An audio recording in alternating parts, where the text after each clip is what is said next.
আজকে থেকে মনকে শুধু এতটুকু বুঝাবেন, পাইলেও আলহামদুলিল্লাহ, না পাইলেও আলহামদুলিল্লাহ, দিলেও আলহামদুলিল্লাহ, না দিলেও আলহামদুলিল্লাহ, নিজের মন মতো হলেও আলহামদুলিল্লাহ, না হলো আলহামদুলিল্লাহ।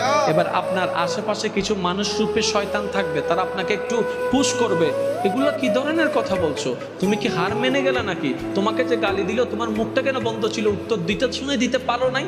তখন আপনি বলবেন, তাকে শুনাইলে তো আমার রব আমার উপর নারাজ হয়ে যাবে, আমি আমার রবকে নারাজ করতে পারবো না, আমি আমার রবকে নারাজ করতে পারবো না।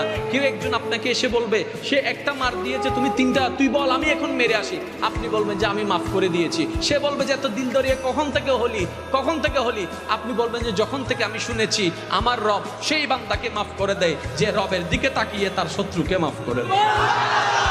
করতে থাকেন না, আসল শান্তি এখানে নয়, আসল শান্তি এখানে। অনেক স্বামী স্ত্রী দেখবেন আপনার এলাকায় একই ছাদের নিচে থাকে ঠিকই, কিন্তু স্বামী স্ত্রীর ভিতর মায়াও নাই, ভালোবাসাও নাই, অনুভবই নেই। কেন জানেন? এই দিলটা যখন আমরা রব থেকে সরাই ফেলছি, আমাদের দিল অশান্তি হয়ে যাচ্ছে।